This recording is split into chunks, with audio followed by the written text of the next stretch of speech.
Hi everyone, welcome to a new day of music. Yesterday we started talking about inversions with intervals, and today we're going to continue that. And instead of you watching me do it, we are all going to work on it together. So I'm on flat, which you will need to open, and you're going to need to open a new private or a new score, which will happen to be private.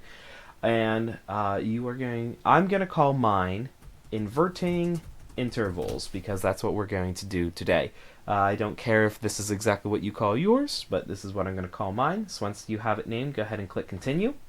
I know usually we work a lot with the keyboards when we're on flat, but today we're actually just going to go to pitched percussion and then select xylophone. And once you have that selected, go ahead and click create.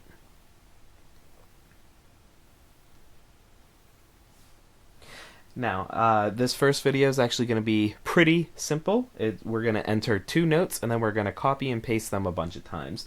So what we need to do is, the first thing I'm going to do is change our tempo to 200 beats a minute. That's going to make this nice and fast for when I'm going to be playing music back, so that way it doesn't take forever.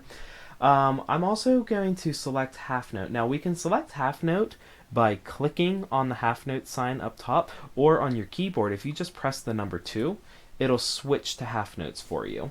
So that's what I'm going to do. We're going to work with all half notes today, and we can find the note that we want and click on it there, or we can actually just press the key. So I'm going to type the letter C, and it's going to give us that C. Now that C is too high. I don't want to use a high C right now, or whatever we would call the C.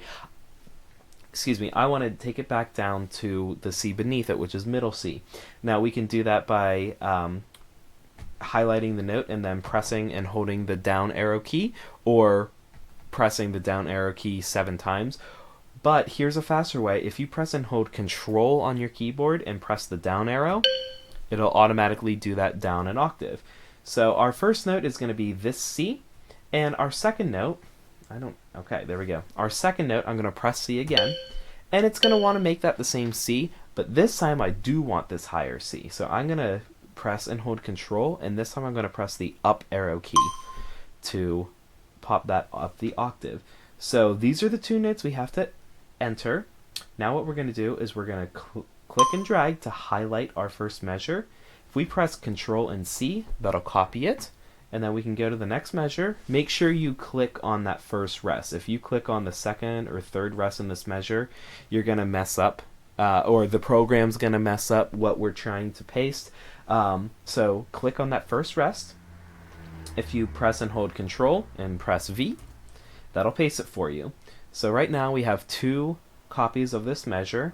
We need to get to the point where we have 12. So I'm going to press and hold Control, and I'm going to press V 10 more times. 1, 2, 3, 4, 5, 6, 7, 8, 9, 10. And what we have now is 12 copies of this first measure. I'm not going to play all 12 measures. I'm just going to play the first couple so we can get a feel for how this sounds. I'm sorry, let me go to the beginning.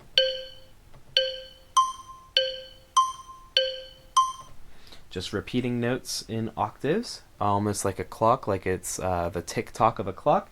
We're going to make it interesting starting in the next video. See you there.